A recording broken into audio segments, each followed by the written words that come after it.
Back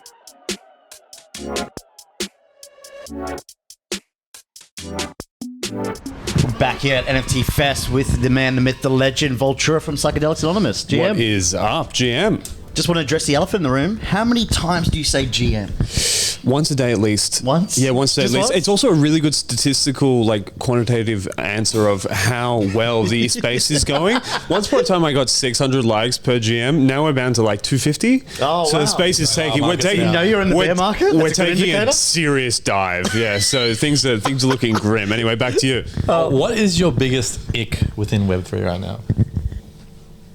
Conferences where people shield their projects. Oh, is that a call out of? Dun, dun, dun. Look, it's just seriously, people go to conferences to learn. I'm not here to learn about your project. I can do that in my own time. You put out a tweet out the other day that said, "I'm only want to speak at conferences or talks that are 45 minutes." What was An hour or more, wasn't it? So it was generally speaking at least an hour. Nothing like 30 minutes. You can't cover enough in 30 minutes. Like podcast scenario, different. But if you're standing up on stage, it takes a second to get everyone used to you. People understand who you are, cover the topics, then hit go. 30 minutes is not enough, in my personal opinion. Cool. What do you love the most about the space? Probably the sense of community, right? You can go into a Discord, a room, a Twitter space, whatever it is, and everyone based on what you hold or what you're repping will welcome you regardless. And that is something that I genuinely don't think I find many other places. Even if we go to a sporting game, we wear the same jersey, we're still a little bit oh, who are you? I'm not going to talk to you. But if you wear the same PFP as me, people are instantly cool, yeah, this is the person I can hang out with. I think that's the best part. What do you think people misunderstand most about PA?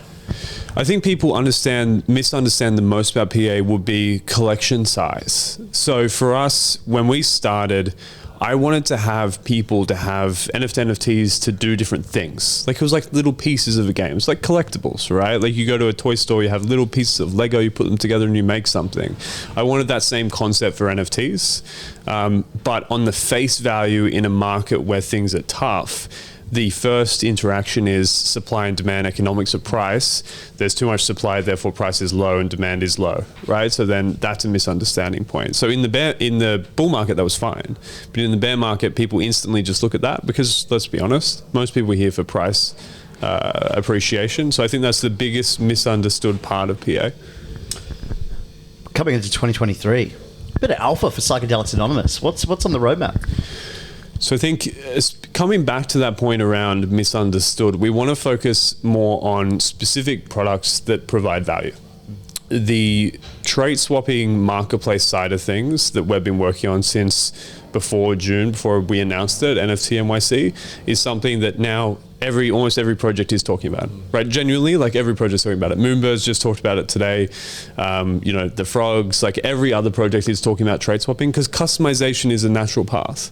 So we want to put heads down and go into that as much as we can because customization is something that we all want to get used to. We get up in the morning, we dress a certain way, we customize what we wear based on how we feel. We should be able to do that with our digital identities as well. What is your biggest NFT win, whether it be financial, artistic, product that you Look, built? I think that's pretty obvious to most people. Buying an ape at $6,000 is pretty cheap, right? But also incredibly down bad. Let's be realistic. That was 500 grand in NFT at some stage. But I think the biggest win, actually, I'll tell you a quick little story. Biggest win was when I got airdropped my ape coin. And I was in Brisbane and I was at my place there and I was looking at the price and it got to $18 US. So it was $26 AU, I believe. And I was at dinner with my sort of second family, right? Not my parents, a family friend and stuff like that. And I was looking at it, I was like, how much is this? And they look at it and it's 340 grand. And I'm like, what the fuck? This is just dumb. I got this 5 days ago. This is stupid. So I was like, I've got to go.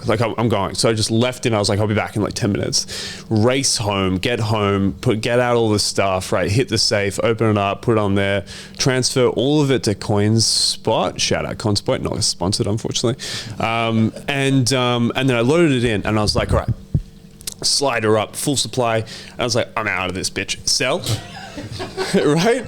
And then it goes, error, order size too large. And I was like, oh, and I'm just watching the price just like, and I'm like, okay, cut in half, sell, error, order size too large. I cut in half a number of times until it was like, I think 25 grand lots. And I had to size sell, size sell, size sell, size sell, and I was just clicking that until it was all gone. I think that was the biggest, that was the most historic win that I had. I was like, that's too much money, man. Like you don't just get dropped that out of thin air. Like I'm out. So that was really, really funny. And then I went back to dinner. So yeah. Vol, you contribute a lot to the space. What do you want to see people do more of in the space? I think there's too much PvP action at the moment in NFTs. And that is portionally sort of represented by Twitter as a whole. Twitter as a platform is quite PvP, right? Like people do dig things up and make massive threads and expose people. And there's the cancel culture side of things. And that is a genuine sort of threat to a lot of people. Especially a lot of times people get misrepresented, and that's unfair. And a lot of the time in our world we live in, you are guilty before you are innocent, right? In that scenario. So I think I would like to see collaboratively the space, work together more and be probably a little bit more forgiving as well. There are projects where people have put blood, sweat, and tears on the line, and they haven't gone the way that they intended them to go, simply because shit happens and it's business, right? Most businesses fail. Most NFT projects, fail. Like that's just the world we live in. So I think the unforgiving nature of you try something once, you can never try it again. You failed in Web3. You can't do it. You can't do something else. I think that's wrong. I think we have to get over that if we really want to grow. And that's something that's going to take some time and some collaborative effort. Final question, wrapping up. Yep. Describe the Australian Web3 scene in one word.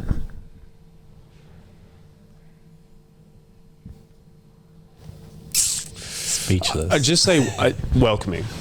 It's genuinely welcoming. NFT Melb, connect, create, collaborate. Boom. Beautiful. We're back here live NFT Fest with our friend here, Ashur from Lazy Lines, GM. GM. I don't often say that, but I was going to say, how often do you say GM? Man, very Are you a Wag Me guy? Are you a Wag Me guy? If someone says GM to me, though, I'm always like, yeah, GM, GE. You heard of GE? Oh, what's that? Good evening. Oh, who would have thought? Oh, there you go. GO, get out with that type of word. GM always, all day. Lazy Lions, OG community, till date. When was it truly formed that it was an Australian-based community? When was that? So first off, we're from Oz, right? I grew up in Sydney, Southwest, Liverpool, actually. Yeah, straight in the fucking ghetto. But terrific childhood, right? So that's me and my co-founder, cousin, actually. So, man, where did it start? Early 21, March. I remember just hearing about NFTs, and at the time, the market was 100 mil total lifetime trading volume, which is a third of this month, and we're in a bear market, right? So the market was tiny. I remember hearing about it and I was like, dude, this is just going to change shit up, with just how we're going to be just owning digital assets, right? You've now got this trustless third party, cheap, it's got all the, provenance and all the other attributes of the blockchain. Great. But we didn't start with profile photos. We just dove in. We tried to do NFTs for gamers. Nobody gave a fuck. And I was like, okay, NFTs gaming, not going to work. And then Bored Apes came out. Is that still the use Still case? the case, man. Yeah. What do you think causes that? What's that friction point where these gamers just don't want to use NFTs? It's in their best benefit, right? I think it's a good question. I think when people think, it's not just gamers though. I think most people look at NFTs and think, shit, somebody, sold a dick in a Crypto butt. Dick Butt. Yeah, and I love that project. But they sell that kind of random ass shit and made 200 grand, and I'm going to work in the morning, right? So it's that kind of thinking, and that's not what NFTs, I think, are really about for the long term nature of what's going to happen, right? So that's where I think it comes from. But yeah, they didn't give a fuck, and then we saw what happened with Bored Apes. We're like, oh shit, people are creating brands from scratch with the community and you're kickstarting it with thousands of people, I was like, okay, because we didn't have a brand or anything, right? I wasn't even on social media. And so we put it out there. We had to be lions. You know, I mean, like, it is what it is. We're lions. We resonate with that. And so we put it out there. Is that in relation to the Lion King? Well, lions, my heritage, like ethnic background is Assyrian. So lions are really prominent in the history of that, like, 6,000 years ago. So that's always been a thing for us growing up. We just resonate with it, with the archetype of lion. And we put it out there. We put out the values of what we wanted the project to stand for, and just, you guys launched in a very prominent time as well, very early in the space, particularly the Australian scene. Do you think it would have done as well if you would have launched today? I think the same project as is, you have to adapt, right? It's a different market. And, I've had this question before. It's like, are there still going to be successful projects? I put it out like this, right? Let's say next year is a nothing year where it's sort of quiet. It is what it is. NFA. Will there be any projects that launch and make you go, wow, like that was a really innovative way of launching with NFTs, and they go and be successful? I think it would be extremely pessimistic to think that no one's going to launch a successful NFT brand. But, just like in any recession, right? Because it's affecting everybody. I was in software sales. I was an account manager. I had Victorian clients during the lockdown of COVID, right? I mean, shit, like no one's doing any business, like small, medium businesses. You got to work twice as hard to get half the result, right? It sucks. It is what it is. And with NFTs, we've got the added pressure of what's happening with FTX and all the other, shit that puts the industry back a lot. Like that, it is upsetting because that affects us all, right? In terms of capital being put into the space and just trust from the general public, the gamer issue, it just gets multiplied now. So, like short answer, are you still able to launch a successful NFT project? I think you have to redefine what that means for sure. But absolutely, we're going to see some that go, wow. You keep on Amazing. touching on this point, innovation. Which particular part do you think people will innovate on? The technology, the gamification, the art, or a combination of all three? That's the exciting part, right? I think we're going to see different flavors of that for sure. Like I know what we're focused on. We're seeing a lot of other projects focus on this as well. We're going to be trying, like, as are other projects, no one has true product market fit, right? Because just because you've done a lot of trading volumes, and I say this about everyone, Bored Apes included, right, who I've got a ton of respect for, just because you've generated a lot of revenue does not mean you have product market fit, right? I think anyone who's been in the space and will understand that. So they're going to be figuring things out. But, one of the exciting things is like physical wear, right? Just as an example, like that's one thing that we're starting to see more and more people focus on.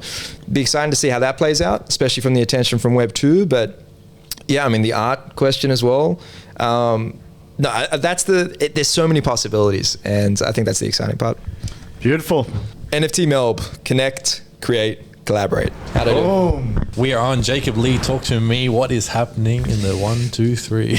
Oh my God. I can't even rhyme like that. What is happening? You just dropped a newborn. Not even a song as well alongside that. What's happening in your world right now? Firstly, I hope I haven't dropped my newborn, but he's been freshly minted. One of one. He's a one of one. Yeah. Actually, he might be a one of two because he looks very similar to my other son, Luca. So I'm not sure how they look so similar when they're not twins, but similar traits. Yeah, they got this. Yeah, they're both rare. So we'll just say that. But no, everything's good, man. I've been building out my Web3 company, Lowly Labs, which has been going really well. Working on a few more music NFT collections and trying to establish more of that narrative with both the Web2 and the Web3 side, because it is a very delicate balance, and you don't want to, promote too much Web3 in Web2 just yet, because people don't understand it or care really in the Web2 space. Lowly Labs, we're seeing a lot of brands turn into essentially massive media brands doing multiple things. How do you ensure that you go wide, but at the same time you keep depth within different verticals? That's a really good question. And I think the way is, for us at least, correctly categorizing the pieces of the company. you know. And so Lowly Labs is a parent company to what is going to eventually, over the next couple of years, be multiple companies. And so we have a mindfulness division, music, Web3 division, and like an art/poetry division. And the reason we call them divisions is because it's quite Web3. There's like a fictional storyline in like a headquarters type thing we don't have to go into. But I think doing it that way, where you almost have directors of each category, they can assist you in growing that, whilst I kind of work on more of the overarching view of the company and the vision. And that's worked pretty well. What's it like having split personalities? So you've got your Jacob Lee and you've got your lowly lyricist. Like, walk us through that. Yeah. I never intended for this. Completely restarted. I did, yeah. I honestly, the reason that Lowly Lyricist exists is because, again, I found that my Jacob Lee audience didn't care about the NFT side. And I tried for a number of months to educate and almost persuade them, like how interesting and amazing this space was. And I just found that it kind of fell on deaf ears. You know, I heard of a lot of other artists getting hate for talking about NFTs because the narrative back then was you're killing the environment and all that kind of stuff. But I never got hate. I just got disinterest. Like, I just had no engagement on those posts. And the next post that I put out, which was like a music video or a song, it was super high engagement. And so I recognized pretty early that they didn't care. And so Lowly Lyricist, being a title which I've had in my mind for a number of years, just never really did anything with it. I made a clothing brand 2 years ago with it, and then I just like kind of moved on. Like, it went well, but it took too much of my time, and I was in the middle of an album and just put it on ice. And Lowly became the easiest way to move forward. What do you think is your biggest ick in the Web3 space right now? Shill spaces. I'm not about the shill spaces. I just feel like no one in there cares about your project. They're only there to speak about themselves. It's a massive waste of time. And people wait in those rooms for hours on end to talk about their project for 30 seconds. And you might get a sale if you're lucky, but it's just a massive engagement farm. Jumping into 2023, what can we expect from Lowly Labs? Drop some alpha. There will be a collection, but everyone's dropping a collection, so that's not the most interesting thing in the world. Lowly Labs primarily is a media outlet, and so we're doing a whole range of podcasts, editorials. We're focusing on those 4 divisions that I mentioned prior. And the most interesting thing that I want to establish next year with Labs is I want to find a way to really intricately balance the virtual side to the company and the fictional storyline lore side to the company with the in real life publicity of other projects and artists. It's the story side. Touching on that, where do you think a majority of these projects go wrong regarding story? I feel like they might get too elaborate too early. When you develop a storyline, you get very excited and you want to really put together like a really deep, like multifaceted storyline. And for a collection, the audience really don't care that much yet. Like, unless you've really developed something like, say, you've become an Azuki and there's like just a loyal fan base, and no matter what lore you drop, or even like a 10KTF, like they drop all these like illustrations and people eat them up. If you do that too early, it's diluting, it's confusing, it doesn't make sense to people. So I think creating a storyline which could be explained in a paragraph would be the way, and then you elaborate from there. In one sentence, what's the story behind Lowly Land and Lowly Labs? How do I say that in one sentence? Can I have a couple? You can have a couple. You can have a paragraph if you want. A paragraph? So at this point in time for the collection that's coming, Lowly as the protagonist, because we've drawn in our core team and therefore I'm drawn in, he has been kicked out of Lowly Land, and we aren't actually telling people as to why just yet. The goal then is for him to get back into Lowly Land and also get back into Lowly Labs, the media company, which has been taken over by someone, and through attempts in getting back, because it's all gated, like token gated, he has to find community members and draw them into the narrative. And so the community which is developing at this company is literally getting immortalized and drawn into our narrative. And the more people who come into our community, the more assistance Lowly has in getting back to the company. So makes sense. NFT Melb, connect, create, collaborate. Boom. We're back at the NFT Fest with Ivan. Ivan, what has been the biggest takeaway from the event so far? Oh, well, first of all, thanks for having me, guys. Pleasure. Much appreciated. It's really, really cool to be here with you both. Biggest takeaway that I've had so far from the event is just how much belief is in the building side of blockchain at the moment, right? A lot of retail investors are panicking, worried about have I lost my money? Is this all going to zero? But you see so many people here that are just so passionate about building the next stage of NFT, the next stage of blockchain. And that gives you, that pumps you up. You talk to a lot of retail investors. I do. A lot. What is the most misunderstood thing about crypto right now? So the biggest mistake that retail investors make is they look at crypto just based on price. So they're just always looking at the price of the project. So I'll post on TikTok or YouTube about a particular project, and the first thing that they'll say is, well, but the price hasn't moved. And it's like, no, you can't. If you're building a house, you're building the foundations of a home first. You got to put the concrete on the ground first. Then you start to build the house. And people are looking at it like, well, how come the price hasn't moved? Well, because it's not finished. And so but I find that from retail investors is frustrating to watch. What's the most common question you get asked in crypto from the beginners? So from a beginner's perspective, it's really interesting. Like they ask really weird questions. Like, so sometimes they'll ask me, how much do you have in it? Yeah. So they're looking to know how much skin in the game I have in it first, which is for me personally is an irrelevant question. So I don't talk about what's in my portfolio. I don't share my portfolio, not because I don't want to, but because I feel that it's unnecessary. What's the point of you knowing how much is in mine? It's not going to change your world. So I feel that a lot of people, unfortunately, we do live in a world where it's very Kardashian, right? Or what do you drive? What do you wear? Where do you eat? And so people are like, well, if only I knew how much you had in your portfolio, I would see you as a credible source. And so, yeah. What do you think is really going to shift the culture for NFTs to make it become mainstream?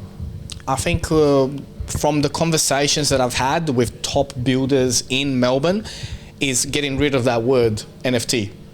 So moving to just, this is the solution that we're providing out there into the market. Is there anything that you've come to a solution of? Is it digital assets? Is it blockchain? Collectibles, digital collectibles? What are the cool kids using nowadays? I think, I think real world utility stuff, I think that's where it's going to be at. And, but again, it comes back to, this is the particular problem that we're solving. This just happens to be the technology that we're using to solve this problem. And when you attach NFT, people still think JPEGs. Yeah. That's the problem. And what are your favorite NFT projects right now? Why? I'll be honest, I'm not following too many projects at the moment. I'm here to find projects to follow. That was one of the main reasons for coming down, is for myself to be more educated, because I know that it is the future and we are moving more and more towards NFTs being used for real world utility. But I need to upskill myself. So that's why I'm here. What's some of your favorite examples of projects that have given you real world utility to their holders?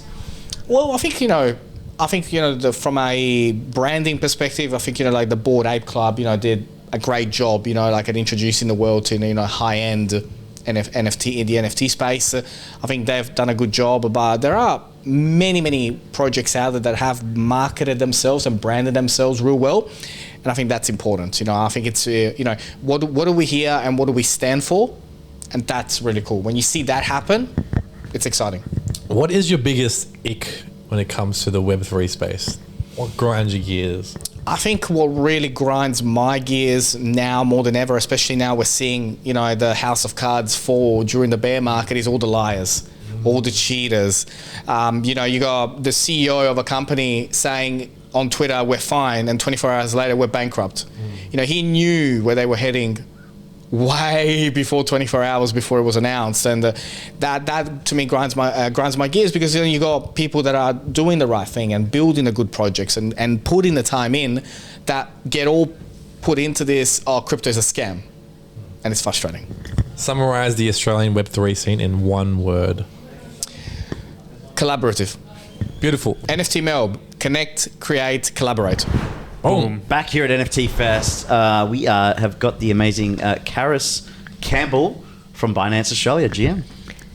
Hello, how are you? Good, doing very, very well. diving in, crypto, the devastation that we're in, what is the light that you're seeing at the end of the tunnel?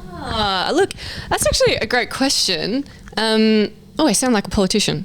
All right, let me scrap that and start again. Shit question, but market's going to grab that. No. I feel like everyone's feeling like a little bit of doom and gloom at the moment. I met with a project on Monday and they're feeling a little bit disheartened. And I said, let's think about this for a second, take a step back. If we look at some of the largest companies today, they were built coming out of bear cycles. So Apple was 76? So that was out of the 75 recession. You look at Amazon, that was 93, so that was out of the 91, 92 recession. You've got Facebook, or Face kind of smashed, that was 04, that was out of the 2000 recession. And then you've got something like Instagram, which is 2010. So all these companies were built coming out of these bear cycles. So it's a really, really awesome time for project founders to get that product market fit very schmick, and make sure that they've got their user base and then they've got their beta testing. And then so when the next cycle comes, because it does come, and if this is the first time you've gone through it, I understand it can be emotionally gut-wrenching, but trust me, this is how all cycles work. You come out of it and then your business model will be robust enough in order to thrive in the next bull run. Product market fit. What do you think a majority of businesses and brands are getting wrong? I think last year when everyone was building, especially let's take NFTs for example, because we are NFT Fest, it was just, okay, how do we push something out? We mint it, we make some royalties in the first 24 hours, and then that's it. So there was no value kind of sitting behind a lot of the assets. It was just the hype. Now, because there was so much excess liquidity in the market at the time, of course, the Fed went out and printed so much. We had all that uncertainty around COVID. We saw private market prices go through the roof. We saw it in public, and then that flowed through to crypto. So everyone had all this extra cash floating around, and it just felt like that anyone could go out there and push a project, make a quick buck, which they did, and then that was it. There was kind of no long-term strategy or thinking outside of that. They just took advantage of the hype. So I think now you can't really do that. You really are forced to think about, okay, well, how do I hold value within that asset? Why would a user come back and get on my second release? Why would they even want to be part of my whitelisting? What do they get out of my community? And so those core questions, you could have kind of answered last year and like got away with it a little bit, but now you really need it because your community is now a lot smaller and your daily active users are a lot smaller as well. Beautiful. I saw, I think on social media somewhere you called yourself a degen. What does that mean to you? What does it mean? Like for me personally, one of the reasons that I work in crypto and I've come from that traditional finance space is that I just didn't fit in. So I was that kid in high school that was listening to the Clash and the Sex Pistols and punk music and everything like that from the age of 5, right? That was like one of the good things that I got from my parents. I have a really good taste in music. So I always had this kind of rebellious side to me. And I tried to toe the line. Like I did the finance and economics degree. I did my MBA. I wore the suits and the heels and everything. And I just couldn't hold it in anymore. And I just kept being an agitator, and after a while you just kind of get spat out of these institutions, and I eventually left and was able to just be myself, and that's the best thing about the last year. Like I've never worked harder and longer hours in my life, but I've never had more fun ever. Being yourself in the space, what is the cultural movement that you want to be a part of? I think classically everyone thinks, oh, it will be like leading females into the space, into the realm.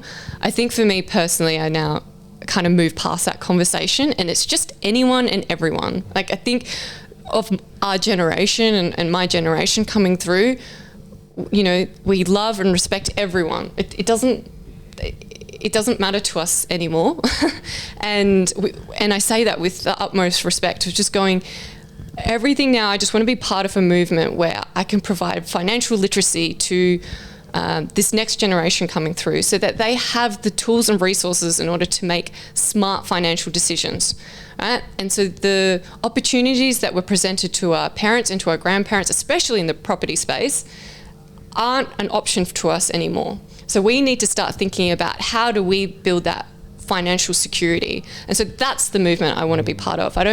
Genders, sex, religions, whatever, everyone is welcome. Everyone is welcome. And that's the movement I want to be part of, that financial independence. Love that. NFT Melb. Connect, create, collaborate. GM, we're live at NFT Fest. We got the Hill, the man, the myth, the legend, who flew all the way over from the US to be here. How you doing today, my man? Good, mate. Glad to be here. Where else would you be? You know, like it's where I'm supposed to be, mate. We're good. Oh, I like that. G to the M. So, how often do you say GM? Are you one of those guys who does it every day? Are you just like a routine one? Do you like talk to your Web2 people and say GM? I don't put it out on Twitter every day. I say GM every day because that's the way it is, man. It's a good day, and you need to recognize that. If you want to take an opportunity, you need to have the right perspective. 100%. That perspective comes from positivity and gratitude. So, GM, mate.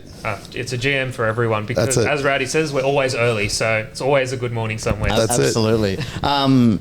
Hilly, you're from the US, you're now in Australia. Different cultures are obviously way further ahead than, I guess, us in Australia. What are you bullish about in the Australian ecosystem? I'm bullish about people, man.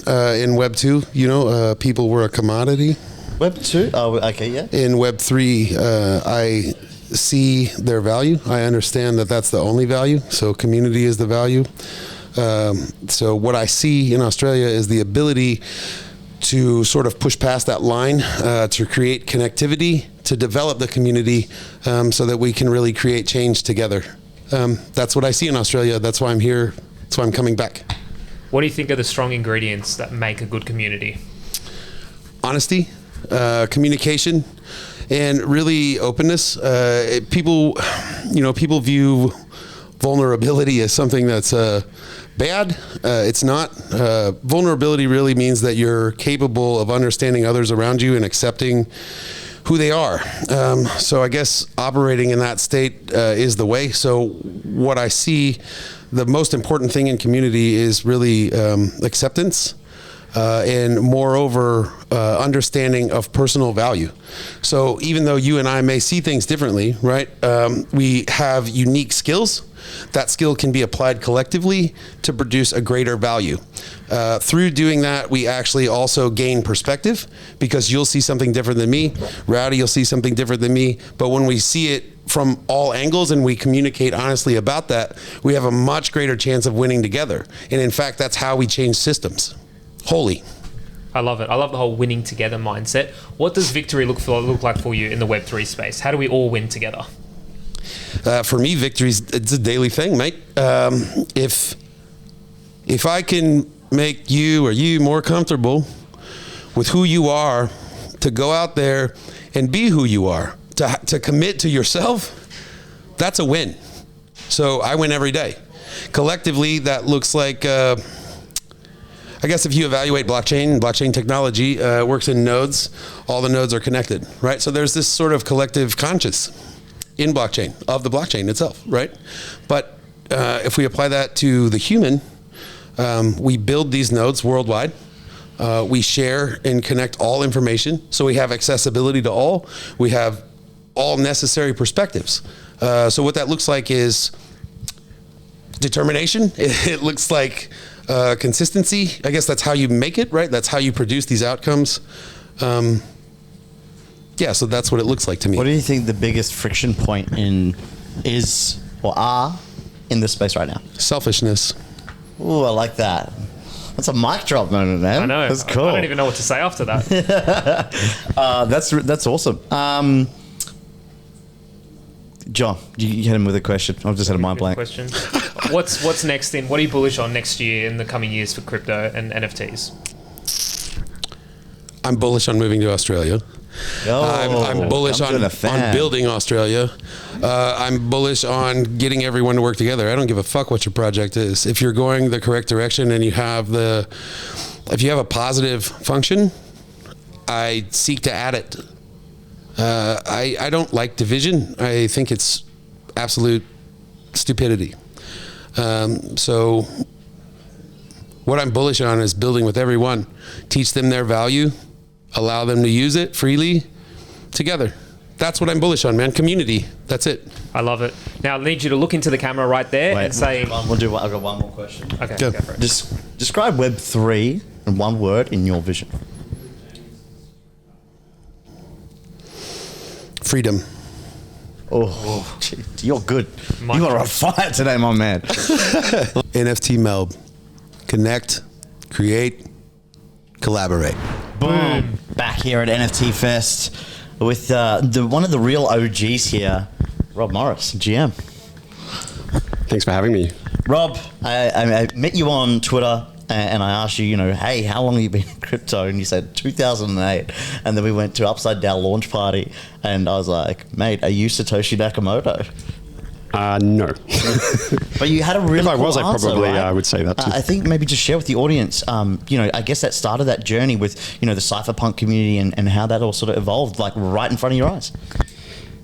Yeah, I mean, I was very distracted back in 2008, so I read the white paper the day it was released, courtesy of a friend who's a cypherpunk who sent it to me, and I thought it was very interesting. And I was trying to build kind of traditional, what I call traditional disruptive tech business, and that was taking up a lot of my time. So crypto was sort of just like a side interest for me for a few years. Having said that, we were mining it and doing other stuff along the way. Almost made something like Litecoin before Charlie Lee did, but he beat us to the punch. So then we thought everything in crypto's been done, and didn't do it. That was in 2010, I think. Yeah, wow. What was the community like in 2010? I know someone who tried to run the first kind of Bitcoin meetup in Sydney and no one showed up, basically, because it was all through forums and very different to what you have today. So walk me through, what was it like in those early days? When was your first meetup? Gee, I don't think I went to any crypto meetups for years. For years. I don't know how active other people were in doing that. Yeah, we mostly just hung out online and did it that way. You're building FunDAOmental, I should say. What's the difference there with, I guess, your DAO to normal DAOs? Yeah. Okay. So what I'm working on is trying to improve human coordination that's reciprocal, hence the name Recipromancer. In other words, we have sort of two poles that we kind of tend to oscillate between. On the one hand, we have sort of hierarchical control or coordination, essentially by somebody telling someone else what to do, and on the other hand, we have anarchy, or in other words, decentralization, where everyone can do what they want. Both of them have their own benefits. People love anarchy right up until the point they need to coordinate with other people and it doesn't work, and you get a bunch of externalities that overflow. And control is very effective in the short term. You see a problem, management by finesse step in, figure out a solution, tell everyone what to do and do it. But the problem is that it's unfair. And so what happens is you get this uneven power fabric that emerges over time, where people with more power gradually get more and more of it. People who want power seek out the places where there's like more power to be gotten, but they often are seeking it for bad reasons. And so you end up in these perverse negative sum games.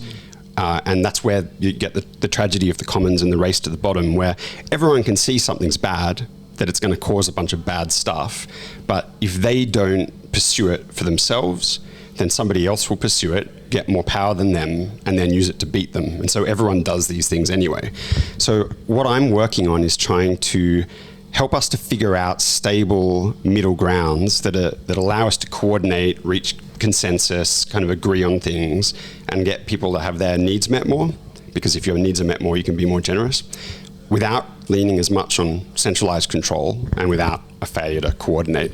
So it's not so much that, how is our DAO different than others? I mean, we don't even really have a DAO yet because we're trying to figure out how we think a DAO should look with those principles in mind.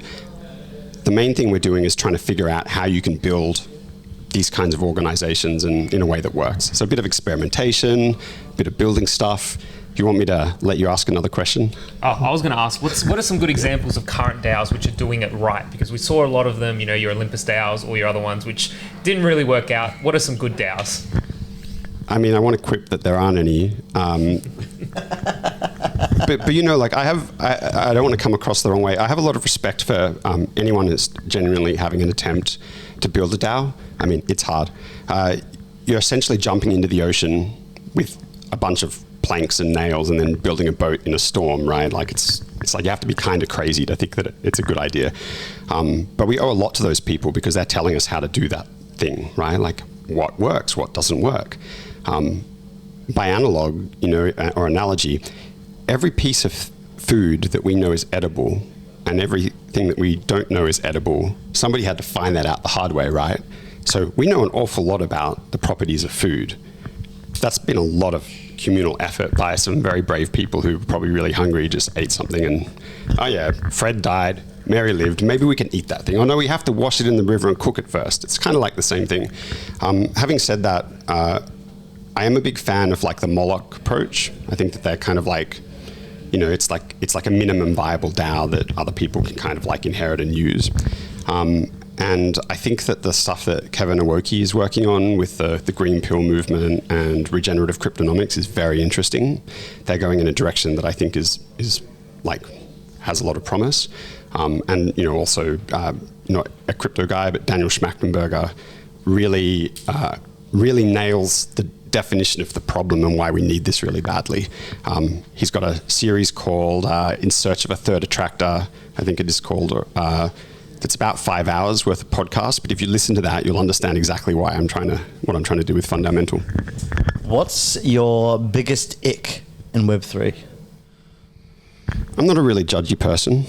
There's obviously a lot of low-hanging fruit. By ick, you mean like something that I don't like, right? Or are we talking about my biggest fuck up? Something you see like, don't like that. I don't like zero-sum games and, selfish transactional behavior. I understand why people do it.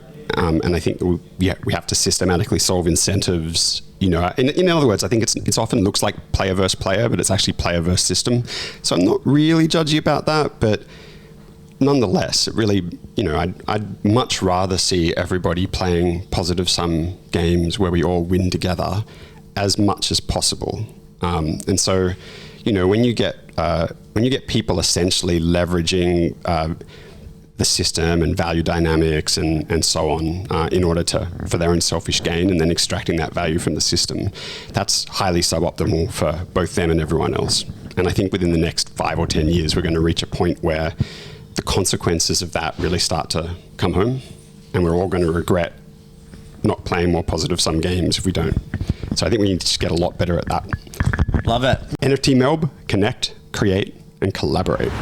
Boom. Jane here from Oshi Gallery. Perhaps this is how I describe you to every single person that I meet, yourself and GT and the crew at Oshi. If you need to know anything around NFTs and art and want to be connected to the community, go there. Jane, yes. How has Oshi been over the last 3 months since open? Before we get to that, is it Oshi or Oshi? That's the question everyone's asking. Oshi or Oshi? So Oshi originated from Satoshi Nakamoto, so obviously. Oshi. But it is also just the word Oshi is used in Japanese, I think, as like a friend or Mario someone that pushes Yoshi? you. Yeah. Yes, Mario Kart is a Mario Kart. Yeah. So we're happy for anyone to call it. We've done multiple polls on whether they call it Oshi or Oshi. We call it Oshi because it originated about 3 years ago off the back of Satoshi Nakamoto. But whatever you want to call it's still spelt the same. So I want to learn about your personal journey. What was your first NFT?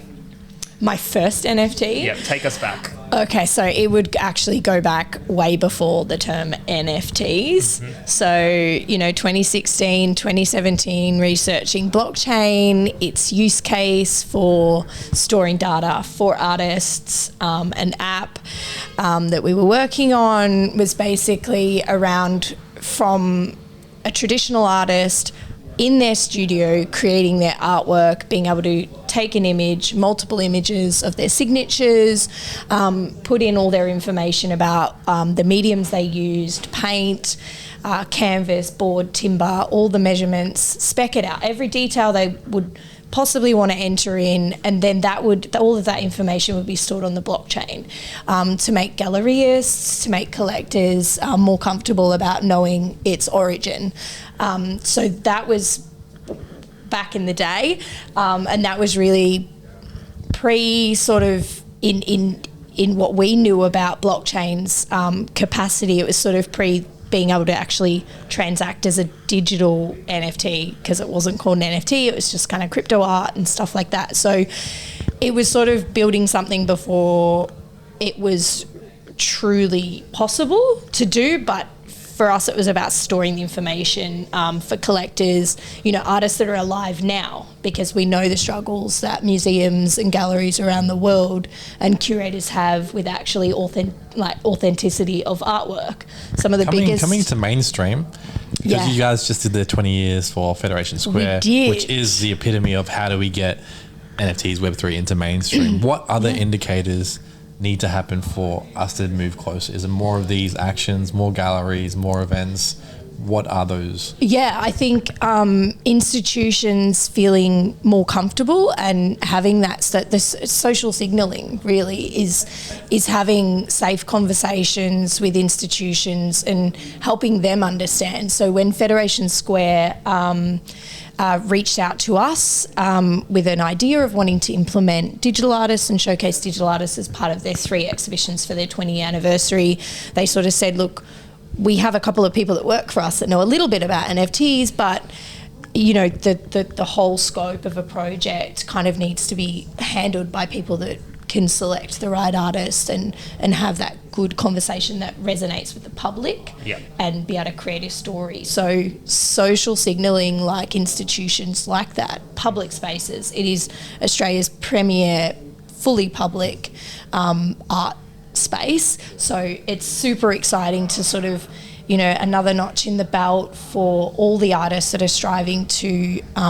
get seen, make it aware of the kind of work that they've been doing for somewhat years, some decades, to be honest, digital artists. What's holding institutions back as well from getting into the space? Is it just that lack of knowledge? Is it not understanding the Web3 values? What's holding institutions back? I would definitely say lack of knowledge, and there are a lot of negative. There's a lot of negative press, and I think the more we overcome that with positive press, like the Federation Square thing, which ended up in a whole bunch of public news articles and all those sorts of things, I think it's not going away no matter what. So I think it just takes time. There are some galleries where it's just not a model. Not everything has to be an NFT. Not everything has to be made into, a digital asset. And it definitely doesn't have to be everything. So once they start to feel comfortable about being able to select the things that it would actually work with, and it would create have the option. A useful. It's useful to be in that space as well. So even if institutions want to use blockchain just for the store of data and not actually to transact NFTs, whether they just want to create an online COA that can just be passed forward, and that's not a transactional value thing, but as the traditional artwork gets on-sold, then that would get transferred as a backup ledger or something like that. I think once they start to get a little bit more creative in the use case, as opposed to just like flipping JPEGs or something, I think that's when we're going to see a lot more of even the smaller galleries and then broader institutions start utilising it for just store of data at least, at the very least. Wrapping up, Jane. NFT Melb, connect, create, collaborate. Boom. We're back from NFT Fest, and we've got the man, the myth, the legend, Mark, otherwise known as VoxelBlaze here. Man, how you doing today? Yeah, not too bad, man. How about yourself? Yeah, really good. Just, loving all the guests we've had so far. And you've got an amazing origin story. Walk us through. So you went from working in a bar, and I don't want to spoil this, to where are you working now? Yeah, okay, I can start from the start. Well, originally I started out as a bartender, bar manager. That was my kind of like trade. I worked in hospitality for 10 years, and then COVID hit. So basically couldn't work in hospitality anymore. So I had to try and find something new. Mates were talking about crypto, and I kind of just started looking and researching again, found the Sandbox, and decided to become an artist for them.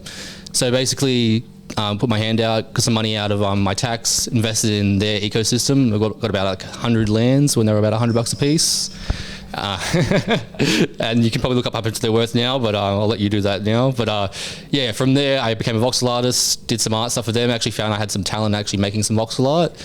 So I was actually one of the first 100 people in their marketplace sale. So I made a sale from that, and I made a couple ETH from that, and then continuing down the NFT path, I just wanted to keep going because I had made some success, made some money, and I was making. What kept you in that sandbox space instead of just jumping to another metaverse? They were supporting me basically. The sandbox is one of those places I could say for 100%. Like, they were very UGC focused. They wanted to make sure that you as a creator were always supported. If you weren't willing to put the work in and you were there early, they would just want to try and give you as much as they could to make you successful. Have you seen that principle carry over to other projects that have been successful? Yeah. And which ones? As in other NFT projects? Yeah, because the idea of supporting creators and content creators particularly is always powerful, and I'd love to see other examples of that. Yeah, for sure. So basically leading in straight into the next part of my story, which is the Gutter Cat Gang, where I used the funds from the initial asset sale that I won. I invested in them. I actually got really lucky and I minted 8 of them straight away on mint night for 0.7 and got quite lucky with them. And also from that, I actually made an avatar because I was so excited about it because I was using both my communities. I wanted to combine Sandbox and Gutter Cats together. So I made an avatar, put that up on Twitter, and it kind of exploded, got like 600 shares, all this stuff. And then the community was like, we have this great game creator in Sandbox, we want to try and capture him. So they kind of went with me. I made this partnership between Gutter Cats and Sandbox, and then we kind of formed my team, Blaze Games. And basically Blaze Games kind of came out a little bit before this, around the same time too. I was able to convince 2 of my mates to join in with me and do a game jam for me with the Sandbox. And the top prize at the time was 150k sand, and my company actually won that game jam. We came first. That was the money we used to form Blaze Games, and I was able to get my 2 friends to quit their jobs and become part of my company. And then we used that partnership and also the win from the game jam to convince Gutter Cats to pay us money to be their official Sandbox builder, and we made the partnership there. And then from that, I got another partner called Bunker2171, and we nutted down, and we've been working on those for the last year and a bit. And then about 3 months ago, Seb, I've had a really good relationship with him for the last 2 years. He approached me and said, would you like to look after all IPs in Australia and New Zealand? And I said yes, and that's how I became the head of Australia and New Zealand and Sandbox. Okay, and then you've also, continuing this win streak, you also got really, I'd say, lucky that, you've obviously put a lot of time and thought into this Meme Land as well. What's your thought process behind that? Yeah, so Meme Land was coming out. I was quite lucky. Ray, the CEO, he kind of joined the Gutter Cat Gang and kind of said what he was planning on doing, and I had a few good chats with him. I really liked what he was about, what he wanted to try and do. He was really about trying to come into the space. He actually spent like $2 million just learning about NFTs. He actually lost $2 million because it's obviously he came in at the bull and came out at the bear. So he wasted a lot of money just trying to learn what the communities wanted, what everyone was actually trying to do. And also he's an NFT DJ himself, so he knows what everyone wants. So after having those talks with him, I knew he was launching his MVP, and I knew it was going to be expensive. They did a Dutch auction, so it was like the community chose the price. Ended up being 5.3 ETH, and this was during the bear when everything went to $1,000. ETH dropped down to 1,000, and I decided to drop 25 ETH and buy 5 of them. And now they're sitting at about 33 ETH each. And then also I got potatoes for free from that. Potatoes are each sitting about like on the floor 1.5, and I have about 30 potatoes. And yeah, how do you win so much? What's your formula? Because you've just won after one after one. What is the secret strategy? The last question. What is the secret strategy? The secret strategy, I would say, is you just got to be patient. Obviously, I've also had some losses here as well, but I've never gone big on anything that I've lost. I've always there's been a project that I thought was cool, so I dumped like an ETH on it. That kind of went down to like 0.2, and I've just kept it because I didn't want to sell it, because I still thought the project was really good, but they just weren't able to be big enough. And maybe in 2 years' time when the bull comes back, maybe they will come back. But my biggest project I put the most money into is timing, and just being there and being able to see a project for what it really was and seeing what the leader was trying to do. Basically finding out, is this guy trying to pull money out of the market or try and give back without having any like direct, I guess, plan to try and financially benefit from it. If he actually just believes in NFTs. And I try to find people that I vibed with that had the same mindset as me when I got into NFTs, because all I really wanted to do when I first got in was I already had a massive win with the lands. So basically I dedicated all my time to teaching everyone else Sandbox. So that's why Seb loved me as well. I wanted to do Twitch streams. I did Twitch streams Monday, Wednesday and Friday. I still do it. Been doing it for the last 3 years. And we teach VoxEdit on Mondays, Game Maker on Wednesdays, and we let you submit your games on Fridays and we play them and give you reviews. NFT Melb, connect, create, collaborate. We're sitting with the famous Anthony Sassano. There's really no way to describe how much you've done for this ecosystem. Daily Gwei, you've been on Bankless a couple times now, kind of filling in. Talk us through your journey, man. When did you first get started with crypto, and why are you so bullish on kind of the ETH ecosystem? Would love to hear your thoughts. Yeah. So thank you for having me. My journey started in 2017, early 2017, got into Ethereum. I'd actually been around in Bitcoin in 2013 for a little bit there, dabbled a bit, but kind of lost interest because there was only really Bitcoin and a few other things around at the time that weren't interesting to me as someone who has a technology background. And then I discovered Ethereum and I was like, okay, well, you can actually build things on this and you can actually do more than what you can do on Bitcoin. So got very involved then, rode that whole wave in 2017 and then stuck around in the bear market and kind of made a name for myself, did a bunch of education, founded a bunch of different things and worked for a DeFi team for a while. So yeah, I've been around since then, just doing the same stuff, just doing more of the same stuff. And now I do a lot of shit posting on Twitter, of course, and my daily YouTube show, which is just covering the Ethereum ecosystem. And I guess it's kind of hard to describe in so many words why I'm so bullish on Ethereum and why I'm so excited about it. But I think at the heart of it is really the community. The community makes the network, and the community within Ethereum is mostly builder focused, I would say, mostly developer focused, building like a really amazing apps and really amazing products and services and sustainable things, not just things that are flash in the pan. Yes, there's a lot of that, of course, but I think that's just the nature of the network being permissionless to build on. But I think for me, it's always been the community and the people. I love it. And you're also an advisor for Polygon. Polygon's been making some massive moves recently, just blowing everyone away. What are you most bullish on in the Polygon ecosystem as well, which kind of complements the Ethereum building as well? Yeah, I think, there's two parts to Polygon that I'm most bullish on. The first is their business development efforts, bringing in all of these kind of companies that exist in like Web 2 that are coming over to Web 3. They're doing it better than anyone else, and it's amazing to see that. And the second thing is their ZK EVM efforts, which is scaling Ethereum via this layer 2 ZK EVM architecture. They've spent a lot of money acquiring the best teams building those solutions, and they're delivering their testnet, I think, relatively soon, and hopefully mainnet next year, or even toward maybe the end of this year, depending on how things go. But those two things I'm most bullish on in the Polygon ecosystem. Technically, Polygon seems to be moving in the right direction. Mm-hmm. Is it culturally they're doing the right things of integrating the right brands, or like what else are they doing right to be the leaders? Because now they're crawling through continuously over the years, over the last 3 years. What are they doing right? I think if you look at Polygon's BD focus, it seems to be mostly on the entertainment, cultural, gaming side of things. Like Disney and so forth. And they bring in a lot of these brands, and that's where a lot of people are involved with, right? Whereas there are other ecosystems that might focus on DeFi or some other things, but definitely Polygon focuses on the entertainment side of things, and those are some of the biggest brands in the world, right? Outside of crypto, and they're always looking for ways to get their brand in front of people, in front of new sets of customers, sell different products like NFTs, for example. So I think that Polygon really understands that, and that's where a lot of their BD focus is. And they're going after the biggest fish. They're not just going after small little startups or anything like that. They're going after the biggest fish that they can find, and they're landing the partnerships, which is amazing. Do you see Polygon becoming the mainstream adopted outside of the Ethereum ecosystem, or within? Yeah, definitely. I think that obviously with their ZK-VM stuff and their layer 2 stuff, they're going to be an extension of Ethereum, and they're going to bring in a lot of brands into the Ethereum family, into the Ethereum ecosystem. And out of all of the teams working to scale Ethereum, they're definitely ahead when it comes to business development and bringing in these big brands. And they're going to play obviously a very big part in getting more and more people into the Ethereum ecosystem. I think it's kind of hard to say, obviously because this industry is very hard to predict going forward, but just based on everything that we've seen over the past couple of years in their ecosystem, the people that they've brought in, the companies that they've brought in, they're definitely at the forefront of it.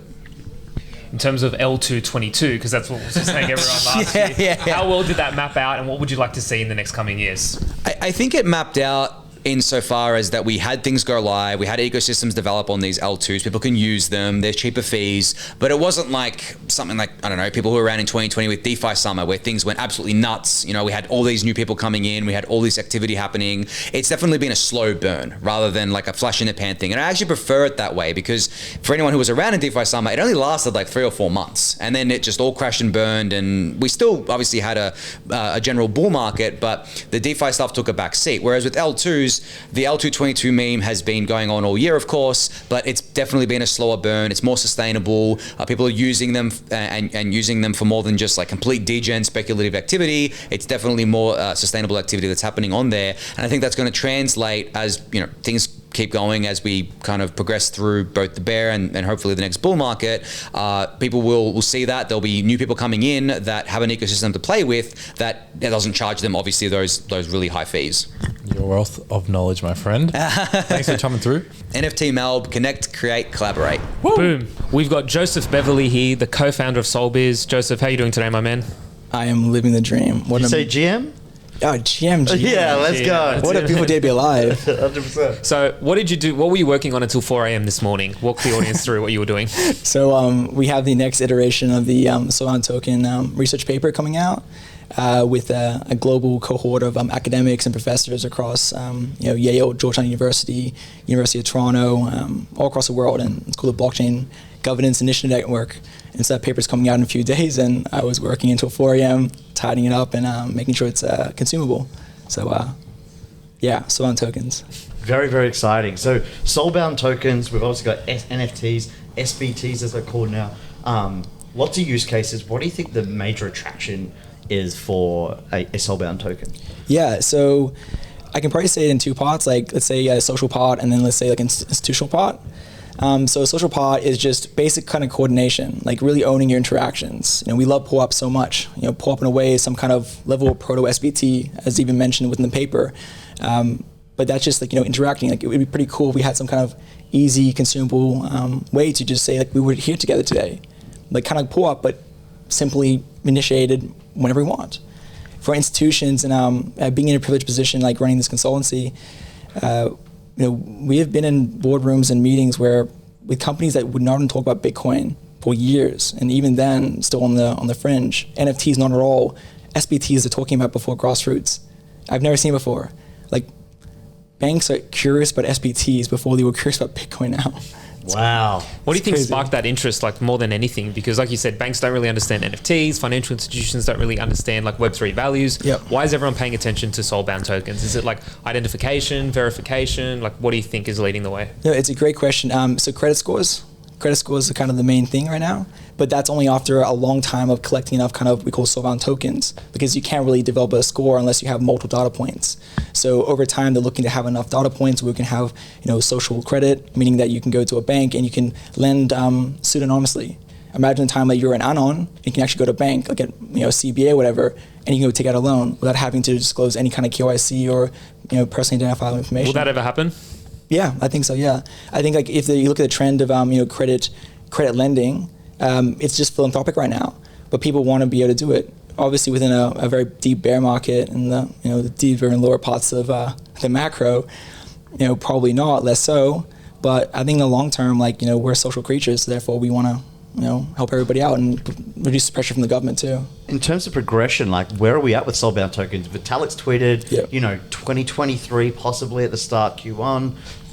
What's this roadmap looking like in terms of introduction to the ecosystem? Yeah, great question. So I always forget the two different dates, but it's either January 26th of this year was the blog post, May 10th was the paper that came out by Vitalik, Eklund Whale, and Pooja Olhaven. Pooja's from Flashbots, Eklund Whale is from Medical Exchange and Microsoft, and Vitalik, we all know where Vitalik's from.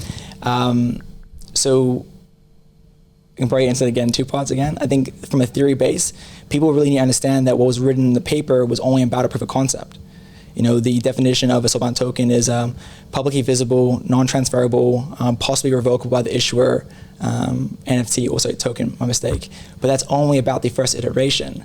And there's so many other kind of features they're looking to have. So really the answer is broken because the first iterations of SBTs won't even be SBTs. They'll be like proto-SBTs, we call them, because the features that we need for a real SBT, so things like social recovery, communal authentication, those will only come over a long period of time. So maybe for proto-SBTs, we can already see that now. I can luckily say that I minted the first SBT on the ETH2. Oh, yo, let's go. Nice. That's got to be worth something. Yeah. Did you get a pull up for that as well? No, actually, I did get the pull-up, though. I did get the merge pull-up right. But no, so it's very hard to it's very hard to make a product that is non-transferable and then try to make a business around that. Like, think about that for a second. But then again, if you look at, I made a post on this on LinkedIn the other day, like World of Warcraft, 110,000 items, only 35,000 of those items are actually transferable. Only 35,000. The rest of them are account bound, soul bound. And people who are worried about, oh no, like, this terminology is a bit, controversial. We've been using, soulbound has been a topic of conversation in the biggest market, in the biggest kind of entertainment market in the world for the last 25 years. So I think that it's happening now and people are going to be really sad about it. I hope that answers the question. Yeah, definitely. Do you think soulbound token is the term that everyone's going to use, or is it like NFTs that people are going to use, digital collectibles or something else along the way? Well, the problem about this space is that we front run the technology by giving a use case, which is silly. So like, sadly, NFTs are synonymous with JPEGs, when Rowdy is just distinguishable ownership of unique assets. That's what it is. So SBTs in the early use cases will be social, toy-based use cases. So like pull up, it'll be like reactions, it'll be the one I used to mint the ETH2 SBT was called Sticky Notes, where you can either have an SBT version or an NFT version. So the first kind of use cases, we don't want it to be synonymous with just reactions. But then again, over time, that interaction between these different SBTs will be hugely valuable to understanding how society works. NFT Melb, connect, create, collaborate. Boom. Done.